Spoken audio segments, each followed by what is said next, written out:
Hi hello ನಮಸ್ಕಾರ welcome back to Janu Shiva vlogs. ಇವತ್ತಿನ ವ್ಲಾಗಲ್ಲಿ ನಾನು ಹಳಿಯಾಳದ ಪೆಂಡಾಲ್ ಉತ್ಸವನ ನೋಡೋಣ ಅಂತ ಬಂದಿದ್ದೀನಿ. ನಿಮಗೆ 3-4 ವಿಡಿಯೋಗಳಲ್ಲಿ ಕೂಡ ನಾನು ಡೀಟೇಲ್ ಆಗಿ ತೋರಿಸಿದ್ದೆ ಪ್ರೋಗ್ರಾಮ್ಸ್ನ. ಬಟ್ ಇವಾಗ ಮೇಳದಲ್ಲಿ ಏನೇನಿದೆ 3 ದಿನದ ಉತ್ಸವ ಹೇಗೆ ಮುಗೀತು ಅಂತಲೇ ಗೊತ್ತಾಗ್ತಾಯಿಲ್ಲ. ಯಾಕಂತಂದರೆ ಸ್ಟಾರ್ಟ್ ಆಗಬೇಕಾದ್ರೆ ಏನು ಒಂದು ವೈಬ್ ಇತ್ತಲ್ಲ, ಇವಾಗ ಪೂರ್ತಿ ಗ್ರೌಂಡೆಲ್ಲ ಖಾಲಿ ಖಾಲಿ ಅನ್ನಿಸ್ತಾ ಇದೆ. ಇಷ್ಟು ಗ್ರ್ಯಾಂಡಾಗಿ ಅದ್ಧೂರಿಯಾಗಿ ಹಳಿಯಾಳ ಉತ್ಸವ ಚೆನ್ನಾಗಿ ಮೂಡಿ ಬಂತು. ಹಾಗೆಯೇ ನನ್ನ ವ್ಲಾಗ್ಸ್ಗಳಲ್ಲಿ ನೀವು ಇನ್ ಕೇಸ್ ನೀವೇನಾದ್ರು ಹಳಿಯಾಳ ಉತ್ಸವಕ್ಕೆ ಬಂದಿಲ್ಲ ಅಂತಂದರೆ ನನ್ನ ಯೂಟ್ಯೂಬ್ ಚಾನಲಲ್ಲಿ ಮೇಳದ ಹಾಗೆಯೇ ಹಳಿಯಾಳ ಉತ್ಸವದ ಎಲ್ಲ ವ್ಲಾಗ್ಸ್ಗಳನ್ನು ಕೂಡ ನಾನು ಅಪ್ಲೋಡ್ ಮಾಡಿದ್ದೀನಿ. ಅದನ್ನು ಕೂಡ ನೀವು ವಾಚ್ ಮಾಡ್ಬೋದು. ಹಾಗೆಯೇ ಮೇಳದಲ್ಲಿ ಏನೇನೆಲ್ಲ ಥಿಂಗ್ಸ್ಗಳನ್ನ ಇಟ್ಟಿದ್ದಾರೆ, ಹಾಗೆಯೇ ಡ್ರೆಸ್ಸಸ್ ಆಗಿರ್ಬೋದು, ಸ್ಯಾಂಡಲ್ಸ್ ಆಗಿರ್ಬೋದು, ಪ್ರತಿಯೊಂದು ಕೂಡ ನೀಟಾಗಿ ಅರೇಂಜ್ ಮಾಡಿದ್ದಾರೆ. ಬಟ್ ಇದೊಂದು 5 ಡೇಸ್ ಅನ್ನೋದಕ್ಕೆ ಏನನ್ಸುತ್ತೆ ಅಂತಂದರೆ, ಈಗ ಯೂಶ್ವಲ್ ಆಗಿ ಎಲ್ಲ ಕಡೆ ಜಾತ್ರೆ ಅಂದರೆ ಒಂದು 9 ದಿನ ಇರುತ್ತೆ, ತಪ್ಪಿದರೆ 11 ದಿನ ಇರುತ್ತೆ ಅಲ್ವಾ. ಬಟ್ ನಮ್ಮೂರಲ್ಲಿ 5 ದಿನ ಇರೋದ್ರಿಂದ ತುಂಬ ಕ್ರೌಡ್ ಇತ್ತು. ಯಾಕಂತಂದರೆ ನಮ್ಮ ಹಳಿಯಾಳದಲ್ಲಿ 2017 ಜಾತ್ರೆ ಆಗಿತ್ತು, ಓಕೆನಾ, ದ್ಯಾಮವ್ವನ ಜಾತ್ರೆ ಆಗಿತ್ತು. ಆವಾಗ ಒಂದು ದೊಡ್ಡ ಪ್ರಮಾಣದಲ್ಲಿ ಜನರು ಸೇರಿದರು ಅಂತ ಹೇಳ್ಬೋದು. ಬಟ್ ಅದಾದಮೇಲೆ ಜಾತ್ರೆ ಆಗಿಲ್ಲ. ಯಾಕಂತಂದರೆ ನಮ್ಮೂರಲ್ಲಿ 12 ವರ್ಷಕ್ಕೊಂದ್ಸಲ ಜಾತ್ರೆ ಆಗುತ್ತೆ. ಸೊ ಹಾಗಾಗಿ ಹಳಿಯಾಳದ ಆಚೆ ಇರುವಂತಹ ಗ್ರಾಮಗಳಿಗೆಲ್ಲ ಹೋಗಿ ಜಾತ್ರೆನ ಮಾಡಿ ಬರ್ತಾರೆ. ಬಟ್ ನಮ್ಮ ಹಳಿಯಾಳದಲ್ಲಿ ಇಷ್ಟು ದೊಡ್ಡದಾಗಿ ಸೆಲೆಬ್ರೇಷನ್ ಹಾಗೆ ಉತ್ಸವ ಯಾವುದೂ ಕೂಡ ಆಗಿರಲಿಲ್ಲ. ಇವಾಗ ಹಳಿಯಾಳದಲ್ಲಿ ಪೆಂಡಾಲ್ ಉತ್ಸವ ಆಗಿರೋದು ತುಂಬ ಚೆನ್ನಾಗಿ ನಡೀತು. ಹಾಗೆಯೇ ತುಂಬ ಜನ ಬಂದಿದ್ದರು. 3ನೇ ದಿನ ಅಂತೂ ಹೇಳ್ತಾಯಿದ್ರು ಒಂದು 10,000 ಜನ ಮೇಲ್ಗಡೆ ಕೂಡ ಜನ ಸೇರಿದ್ರು ಅಂತ ಹೇಳ್ತಾಯಿದ್ರು. ಸೊ ಅಷ್ಟು ಕ್ರೌಡ್ ಇತ್ತು. ಇದು ಆ್ಯಕ್ಚುಲಿ 5ನೇ ದಿನದ ವ್ಲಾಗ್. ಇದು ನಿನ್ನೆ ನೈಟ್ ನನಗೆ ಅಪ್ಲೋಡ್ ಮಾಡೋಕ್ಕಾಗಲಿಲ್ಲ. ಸೊ ಹಾಗಾಗಿ ನಾನು ಇವತ್ತು ಈ ವಿಡಿಯೋನ ಅಪ್ಲೋಡ್ ಮಾಡ್ತಾಯಿದ್ದೀನಿ. ಈ ವಿಡಿಯೋನ ನೋಡ್ತಾ ಇದ್ದರೆ ತುಂಬ ಖುಷಿ ಆಗುತ್ತೆ. ಯಾಕಂತ ಅಂದರೆ ತುಂಬ ಜನ ಬೇರೆ ಊರಿಂದ ಕೂಡ ಬಂದಿರ್ತಾರೆ ಹಳಿಯಾಳ ಪೆಂಡಾಲ್ ಉತ್ಸವ ಅಂದ ತಕ್ಷಣ. ಅಂದರೆ ಯಾಕಂದರೆ ಹೊರಗಡೆ ಯೂಶ್ವಲಾಗಿ ಕೆಲಸಕ್ಕೆ ಹೊರಗಡೆ ಹೋಗ್ತಾ ಇರ್ತಾರೆ, ಬೇರೆ ಊರಿನಲ್ಲಿ ಕೂಡ ಕೆಲಸ ಮಾಡ್ತಾ ಇರ್ತಾರೆ. ಹಳಿಯಾಳದಲ್ಲಿ ಪೆಂಡಾಲ್ ಉತ್ಸವ ಅಂಥೇಳಿ ಬೇರೆ ಊರಿನಲ್ಲಿ ಕೆಲಸ ಮಾಡೋರು ಕೂಡ ತಮ್ಮ ನೇಟಿವಿಗೆ ಅಂದರೆ ಹಳಿಯಾಳಕ್ಕೆ ಬಂದು ಉತ್ಸವವನ್ನು ನೋಡ್ಕೊಂಡು ಹೋಗೋದ್ರ ಜೊತೆಗೆ ಅವ್ರ ಫ್ಯಾಮಿಲಿ ಜೊತೆನೂ ಒಂದು ಒಳ್ಳೆ ಟೈಮ್ನ ಸ್ಪೆಂಡ್ ಮಾಡ್ತಾ ಇರ್ತಾರಲ್ವ. ಬಹಳಷ್ಟು ಜನ ವೀಡಿಯೋಸ್ನ ನೋಡಿದಿರಿ, ಖುಷಿ ಪಟ್ಟಿದ್ದೀರಿ. ಹಾಗೆಯೇ ಕಮೆಂಟ್ ಕೂಡ ನೋಡಿ ನನಗೆ ಖುಷಿ ಆಯಿತು. ಯಾಕಂತಂದರೆ ಇಷ್ಟು ಗ್ರ್ಯಾಂಡಾಗಿ ಯಾವುದೇ ಕೂಡ ಉತ್ಸವ ನಮ್ಮ ಹಳಿಯಾಳದಲ್ಲಿ ಆಗಿರಲಿಲ್ಲ. ಈ ಥರ ಹಳಿಯಾಳದಲ್ಲಿ ಪೆಂಡಾಲ್ ಉತ್ಸವ ಆಗಿರೋದು ಒಂಥರ ಜನರಿಗೆಲ್ಲ ಖುಷಿ ಕೊಡ್ತು ಅಂತಲೂ ಕೂಡ ಹೇಳ್ಬೋದು. ಬನ್ನಿ ಇವಾಗ ಹಳಿಯಾಳದ ಪೆಂಡಾಲ್ ಉತ್ಸವದಲ್ಲಿ ಮೇಳದಲ್ಲಿ ಏನೇನೆಲ್ಲ ಇತ್ತು ಅಂಥೇಳಿ ನೋಡ್ಕೊಂಬರೋಣ. ಹಾಗೆಯೇ ವ್ಲಾಗ್ನ ಕಂಟಿನ್ಯೂ ಮಾಡೋಣ. ಮೇಳದಲ್ಲಿ ಪ್ರತಿಯೊಂದು ಐಟಮ್ಗಳನ್ನೂ ಕೂಡ ಹೊಸ ಹೊಸ ಐಟಮ್ಗಳಿಗೂ ಇಟ್ಟಿದ್ರು, ನೋಡ್ತಾ ಇರ್ಬೋದು. ನೀವು ವಿಡಿಯೋದಲ್ಲಿ ಕೆಲವರು ಪರ್ಚೇಸ್ ಕೂಡ ಮಾಡಿದ್ದಾರೆ. ನಾನೇನು ಪರ್ಚೇಸ್ ಮಾಡೋಕ್ಕೆ ಹೋಗಲಿಲ್ಲ. ಜಸ್ಟ್ ಏನಂದರೆ ಆರ್ಯನಿಗೆ ಆಟ ಆಡಿಸ್ಬೇಕು ಅನ್ನೋದಷ್ಟೇ ಇತ್ತು. ಮತ್ತು ಏನಾದ್ರು ಹೊಸ ಥರದ ಏನಾರ ಇದ್ದರೆ ತೊಗೊಳ್ಳೋಣ, ಹಾಗೆಯೇ ಜಸ್ಟ್ ಏನಾರು ತಿಂದುಬಿಟ್ಟು ಬರಬೇಕಂತೇಳಿ ಮೇಳಕ್ಕೆ ಬಂದಿದ್ವಿ. ಹಾಗೆಯೇ ಎಲ್ಲದನ್ನು ಕೂಡ ನೋಡ್ಕೊತ ಹೋದ್ವಿ.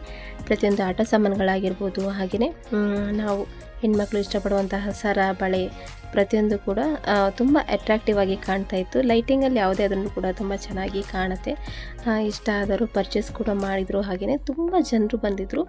ಸೊ ಇವತ್ತಿನ ವ್ಲಾಗಲ್ಲಿ ನಿಮಗೆ ಏನು ನಾನು ತೋರಿಸ್ಬೇಕಂತ ಇಷ್ಟಪಡ್ತಾಯಿದ್ದೀನಿ ಅಂತ ಅಂದರೆ, ಎಸ್ಟರ್ಡೇ ಅಂದರೆ ನಿನ್ನೆ ಯಾವ ಥರ ಸ್ಟೇಜು ಮಿಂಚ್ತಾ ಇತ್ತಲ್ವ. ಬಟ್ ಇವಾಗ ಸ್ಟೇಜ್ ನೋಡಿದರೆ ಬೇಜಾರು ಅನಿಸ್ತಾ ಇದೆ. ಯಾಕಂತಂದರೆ 3 ದಿನ ಕಂಟಿನ್ಯೂ ಆಗಿ ಪ್ರೋಗ್ರಾಮ್ ನಡೀತು. ಫಸ್ಟ್ ಡೇ ಏನಿತ್ತು ಅಂತ ಅಂದರೆ ನಿಮಗೆ ಹೇಳಿದ್ನಲ್ಲ, ಕಾಮಿಡಿ ಕಿಲಾಡಿಗಳು ಹಾಗೆಯೇ ಸರಿಗಮಪ ಇಂದ ಸಿಂಗರ್ಸ್ ಹಾಗೆಯೇ ಹಾಸ್ಯ ನಟರು ಬರ್ತಾರೆ ಅಂತ ಹೇಳಿದ್ದೆ. ಅವರು ಬಂದಾಗ ಕೂಡ ಶೋ ತುಂಬ ಚೆನ್ನಾಗಿ ನಡೀತು. ಹಾಗೆಯೇ ನೆಕ್ಸ್ಟು ಬಾಡಿ ಬಿಲ್ಡರ್ ಶೋ ಹಾಗೆಯೇ ಫ್ಯಾಷನ್ ಶೋ ಕೂಡ ಇತ್ತು. ಅದು ಕೂಡ ತುಂಬ ಚೆನ್ನಾಗಿ ಅದ್ಧೂರಿಯಾಗಿ ನಡೀತು. ಇಬ್ಬರು ಆ್ಯಂಕರ್ಗಳು ಕೂಡ ಬಂದಿದ್ದರು. ಹಾಗೆಯೇ 3rd ಡೇ ಮಾತ್ರ ತುಂಬ ಸೂಪರಾಗಿ ಫಂಕ್ಷನ್ ನಡೀತು. ಯಾಕಂತಂದರೆ ನಮ್ಮ ಹಳಿಯಾಳದ ತಾಲೂಕಿನ ಎಲ್ಲ ಶಾಲೆಯ ಪ್ರೌಢಶಾಲೆ ಮಕ್ಕಳು ಹಾಗೆಯೇ ಕಾಲೇಜು ಮಕ್ಕಳಿಂದ ಡ್ಯಾನ್ಸ್ ಪ್ರೋಗ್ರಾಮ್ ಕೂಡ ಇತ್ತು. ಅದರ ವಿಡಿಯೋನೇ ನಾನು ಸಪ್ರೇಟಾಗಿ ವ್ಲಾಗಲ್ಲಿ ಅಪ್ಲೋಡ್ ಮಾಡಿದ್ದೀನಿ. ಅದನ್ನು ಕೂಡ ನೀವು ಚಾನಲಲ್ಲಿ ಹೋಗಿ ವಾಚ್ ಮಾಡ್ಬೋದು. ನನ್ನ ಫೇವ್ರೇಟ್ ಕಾರ್ನ್ ಕೂಡ ಬಂದಿತ್ತು. ಅದನ್ನು ಕೂಡ ನಾನು ತೊಗೊಂಡು ಟೇಸ್ಟ್ ಮಾಡಿದೆ. ನಾನು ಮಸಾಲೆ ಕಾರ್ನ್ ತೊಗೊಂಡೆ, ಹಾಗೆಯೇ ಅತ್ತೆ ಸ್ವೀಟ್ ಕಾರ್ನ್ ತೊಗೊಂಡಿದ್ರು.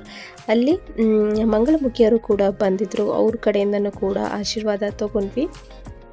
ನೆಕ್ಸ್ಟ್ ಎಲ್ಲ ಒಂದು ಕಡೆಯಿಂದ ಒಂದು ರೌಂಡ್ ಹಾಕಿ ನೋಡ್ಕೊತ ಬಂದ್ವಿ. ನೋಡ್ಕೊಂಬಂದಾದ್ಮೇಲೆ ನೆಕ್ಸ್ಟ್ ಆರ್ಯನು ಸ್ಟಾರ್ಟ್ ಮಾಡಿಬಿಟ್ಟಿದ್ದ, ಎಷ್ಟೊತ್ತಿಗೆ ಆಟ ಆಡಿಸ್ತೀರಿ ನನಗೆ ಅಂತೇಳಿ. ಯಾಕಂತಂದರೆ ಮೇಳ ಸ್ಟಾರ್ಟಾಗಿ ಹಳಿಯಾಳ ಪೆಂಡಾಲ್ ಉತ್ಸವ ಸ್ಟಾರ್ಟಾಗಿ 5 ದಿನ ಆದರೂ ಕೂಡ ನಾನು ನನಗೆ ಆಟ ಆಡಿಸಿರಲಿಲ್ಲ. ಯಾಕಂತಂದರೆ ಲಾಸ್ಟ್ನೇ ದಿನ ಹೋಗಿ ಆಟ ಆಡಿಸ್ಕೊಂಬರೋಣ ಅಂಥೇಳಿ ಜಸ್ಟ್ ಹೋಲ್ಡ್ ಮಾಡಿದ್ವಿ. ಸೊ ಹಾಗಾಗಿ ಅವನಿಗೆ ಇವತ್ತು ಬೋಟಿಂಗ್ ಕೂಡ ಆಟಾಡಿದ, ಹಾಗೆಯೇ ಇದರಲ್ಲಿ ಜಂಪಿಂಗ್ ಕೂಡ ಮಾಡಿದ, ಅದ್ರ ಜೊತೆಗೆ ಒಂದು ಕಾರ್ ಕೂಡ ಆಟಾಡಿದ್ದ. ನಮ್ಮ ಹಳೆಯದ ಮಕ್ಕಳು ಎಷ್ಟು ಜೋರಿದ್ದಾರೆ ಗೊತ್ತಾ, ಯಾಕಂತ ಅಂದರೆ ಇಲ್ಲಿ ಅವನು ಟೈಮಿಂಗ್ ಫಿಕ್ಸ್ ಮಾಡಿ ಕಳಿಸಿದ್ದ, ಒಬ್ಬರಿಗೆ 50 ರೂಪೀಸ್ ಚಾರ್ಜ್ ಅಂತೇಳಿ. ಓಕೆನಾ, ಮಕ್ಕಳು ಆಟಾಡುವಂಥ ಎಲ್ಲ ಆಟಗಳಿಗೂ 50 ರೂಪಾಯಿ ಚಾರ್ಜ್ ಮಾಡಿದರು. ನೆಕ್ಸ್ಟ್ ಇಲ್ಲಿ ಮಕ್ಕಳು ಏನು ಮಾಡಿದರು ಅಂದರೆ 5 ನಿಮಿಷ ಆದ ತಕ್ಷಣ ಅಲ್ಲಿ ಓನರು ಕರಿತಿದ್ದಂಗೆ ಅಲ್ಲಿ ಹೋಗಿ ಬಚ್ಚಿಕೊಳ್ಳೋದು, ಸಂಧಿಯಿಂದ ಓಡಿ ಬರೋದು, ಅವ್ನು ಈ ಕಡೆ ಹಿಡಿಯೋಕ್ಕೆ ಹೋದರೆ ಆ ಕಡೆಯಿಂದ ಬರೋದು, ಈ ಥರ ಮಾಡಿದ್ರು. ಅದು ನೋಡಿ ಕೂಡ ತುಂಬ ನಗು ಬಂತು. ನೆಕ್ಸ್ಟು ಒಂದು ಸಲ ತುಂಬ ನಾವು ಜಾತ್ರೆಯನ್ನು ನೋಡಿದ್ವಿ. ಹಾಗೆಯೇ ಈ ಕಾರಲ್ಲಿ ಕೂಡ ನಾನು ಆಟಾಡ್ತೀನಿ ಅಂತ ಅಂದ. ನಾನು ಆರ್ಯನಿಗೆ ಹೇಳಿದೆ ಹೆಲಿಕಾಪ್ಟರ್ ಆಟಾಡೋ ತುಂಬ ಚೆನ್ನಾಗಿರುತ್ತೆ ಅಂತ ಅಂದೆ. ಬಟ್ ಅವನಿಗೆ ಹೆಲಿಕಾಪ್ಟರ್ ಬೋರಿಂಗ್ ಅಂತ, ಅವನಿಗೆ ಬೇಡ ಅಂತ ಅಂದ. ಸೊ ಹಾಗಾಗಿ ಅವನು ಕೂಡ ಕಾರ್ನ ಆಟಾಡಿದ. ಮೊನ್ನೆ ಫಂಕ್ಷನ್ ನಡಿಬೇಕಾದ್ರೂ ಕೂಡ 2-3 ಮಕ್ಕಳೆಲ್ಲ ಹೆಚ್ಚಿಗೆ ಮಕ್ಕಳು ಮಿಸ್ ಆಗಿದ್ದಾರೆ ಅಂತ ಹೇಳಿ ಅನೌನ್ಸ್ಮೆಂಟ್ ಕೂಡ ಮಾಡ್ತಾಯಿದ್ರು. ಸೊ ಹಾಗಾಗಿ ನಾವೆಲ್ಲರೂ ಮೇಳಕ್ಕೆ ಅಥವಾ ಜಾತ್ರೆಗೆ ಹೋದಾಗ ನಮ್ಮ ಮಕ್ಕಳ ಕೈನ ಗಟ್ಟಿಯಾಗಿ ಹಿಡ್ಕೊಬೇಕು, ಯಾಕಂತಂದರೆ ಮಕ್ಕಳು ಒಂದು ಸಲ ತಪ್ಪಿಸ್ಕೊಂಡ್ರೆ ಸಿಗೋದು ಕಷ್ಟ ಆಗುತ್ತೆ. ನಾಳೆಯಿಂದ ಎಲ್ಲ ಪೂರ್ತಿ ಖಾಲಿ ಅಂತ ನೆನೆಸ್ಕೊಂಡೇ ಬೇಜಾರಾಗುತ್ತೆ. ಯಾಕಂತಂದರೆ 5 ದಿನವೂ ಕಂಟಿನ್ಯೂ ಆಗಿ ಜಂಗುಳಿ ಎಲ್ಲಿ ನೋಡಿದರೂ ಕೂಡ, ಯಾವ ರೋಡ್ ಕೂಡ ಬ್ಲ್ಯಾಕು, ಎಲ್ಲಿ ನೋಡಿದ್ರೂ ಕೂಡ ವೆಹಿಕಲ್ಸ್ ಪಾರ್ಕಿಂಗ್ ಆಗಿನೇ ಅಷ್ಟು ಜನ ನೋಡಲಿಕ್ಕೆ ಮೇಳವನ್ನು ನೋಡಲಿಕ್ಕೆ ಅಷ್ಟು ಜನ ಬರ್ತಾಯಿದ್ರು. ಬಟ್ 5ನೇ ದಿನ ಮುಗೀತು. ಸೊ ಹಾಗಾಗಿ ಇವತ್ತಿಂದ ಪೂರ್ತಿ ಖಾಲಿ, ಹಾಗೆಯೇ ಪ್ಯಾಕಪ್ ಕೂಡ ಮಾಡ್ತಾರೆ. ಮೇಳದಲ್ಲಿ 1 ಪ್ಲೇಟ್ ಗೋಬಿಯನ್ನು ತಿಂದ್ಕೊಂಡು ನೆಕ್ಸ್ಟ್ ಸ್ಟೇಜ್ ಹತ್ರ ಬಂದ್ವಿ. ಅಲ್ಲಿ ನಿನ್ನೆ ಪ್ರೋಗ್ರಾಮಲ್ಲಿ ಯಾರ್ಯಾರೆಲ್ಲ ಪ್ರೈಸ್ನ ವಿನ್ ಆಗಿದ್ರಲ್ಲ ಅವರಿಗೆ ಪ್ರೈಸ್ ಕೂಡ ಡಿಸ್ಟ್ರಿಬ್ಯೂಟ್ ಮಾಡ್ತಾಯಿದ್ರು.